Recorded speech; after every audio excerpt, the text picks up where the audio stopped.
डाला भेजो, पकड़ो और अंदर करो। लेकिन मैं समझता हूँ कि जो तादीबी जो इकदामात हैं, उसके अलावा तलत हुसैन जैसे लोग हैं, अबसार आलम जैसे लोग हैं, कोई मुल्की सतह पर कोई एक ऐसी सहाफ़ियों का कोई बोर्ड ज़रूर होना चाहिए जो और कुछ किसी को वीगो डाला ना भेजें, लेकिन कोई सेंश्योर सर्टिफिकेट ज़रूर इशू करें। तो यहाँ मेरा ख्याल है कि आजकल हमारा मसला यही है, एक तो सनसनीखेज़ी हमारे पूरे समाज का एक हिस्सा है, और मीडिया अब कोई खाली आप खबर देने वाले लोग नहीं हैं। यकीनन आप बड़े अच्छे एथिक्स के मालिक हैं, आप में बड़े बड़े कमाल लोग हैं, लेकिन अब ये इंडस्ट्री है, इंडस्ट्री की अपनी ज़रूरतें हैं, चैनल हैं, अखबार हैं, बाकी मीडियम्स हैं, उसने चलना है तो उसको अपना व्यूअरशिप चाहिए। अगर किसी वीलॉगर को चाहिए, किसी चैनल को चाहिए, किसी बाकी चीज़ को, या किसी फेसबुक वाले को, किसी यूट्यूब के चैनल वाले को, जो भी मीडियम इस्तेमाल होता है डिजिटल मीडिया में, तो उसको अपने व्यूअरशिप के लिए बंदों की व्यूअरशिप चाहिए। और उसके लिए आप इस वक्त ये कम देखा जा रहा है कि हक़ाइक़ क्या हैं या मेरी ज़िम्मेदारी क्या है।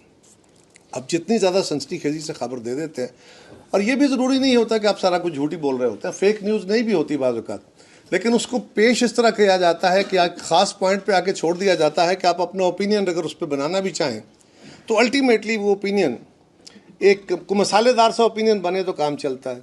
फेक न्यूज़ जो है मेरे नज़दीक ये इसका डिजिटल मीडिया से ताल्लुक़ नहीं है, और फेक न्यूज़ हमेशा से रही है और हमेशा रहेगी। हमें सीखना ये होगा हम इसके साथ रह कैसे, कोएग्जिस्ट कैसे कर सकते हैं। पहले फेक न्यूज़ इस्तेमाल होती थी तारीख़ी तौर पे जंगों के दौरान, ताकि जो आपकी राइवल फोर्सेस हैं उनका मोरल, उन्हें डीमोरलाइज करने के लिए फेक न्यूज़ फैलाई जाती थी उनके बारे में या अपने बारे में कि कोई मदद आ रही है कहीं से, या उनके अंदर कोई शबकुन मार दिया, कुछ कर दिया। तो ये जंग जीतने के लिए, जंगों के लिए ज़्यादा इस्तेमाल होती थी। अब बदकिस्मती ये है कि अब आजकल की जो सियासत है वो जंग बन चुकी है, और सियासत में इस टूल का इस्तेमाल हो रहा है जो जंगों में इस्तेमाल होता था। I would call it fakeedia. यानी it is not media. It is a separate industry altogether which has to be called fakeedia. अच्छा, अब अगला सवाल ये होता है, मैं इसकी वजाहत कर दूँगा जब Q&A होगा। अगला सवाल ये है कि जो लोग उसमें काम कर रहे हैं फेकीडिया के अंदर, उनको आप क्या कहेंगे? Would you call them journalists? Would you call them fake journalists? What would you call them?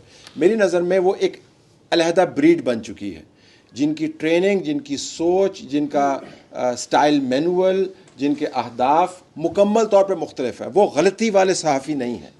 जो गलती वाले सहाफ़ी हैं या अनट्रेंड सहाफ़ी हैं वो मीडिया का हिस्सा हैं। ये जिस इंडस्ट्री की मैं बात कर रहा हूँ ये उससे एक बिल्कुल अलहदा ब्रीड बन चुकी है। तो इनको आप जर्नलिस्ट नहीं कहेंगे, इनको आप इंडस्ट्री की टर्म में कहेंगे जर्नलिस्ट। सबसे पहले जो जर्नलिस्ट हैं उनको भी ठीक करने की ज़रूरत है, हमें एक दूसरे को रियलाइज़ कराने की ज़रूरत है, और हमारे दरमियान जो एक स्ट्रॉन्ग चीज़ है वो, या जो एक मोतबर चीज़ है वो हमारी सीनियरिटी नहीं है, वो फैक्ट्स हैं कि क्या जो मेरे पास फैक्ट्स हैं वो प्रूवेबल हैं। अगर कोई मेरे से जूनियर है तो वो कहता है कि गलत है और वो साबित कर सकता है कि गलत हैं, तो हमें उधर सरेंडर करना चाहिए। सबसे ज़्यादा जो इस वक्त डिसइंफॉर्मेशन हम देख रहे हैं वो ट्विटर पे और यूट्यूब पे है। फेक न्यूज़ के दो तरह के पहलू हैं। एक पहलू तो ये है कि कुछ लोग फेक न्यूज़ जनरेट करते हैं, और एक पहलू उसका ये है कि कुछ लोग फेक न्यूज़ की तलाश में रहते हैं।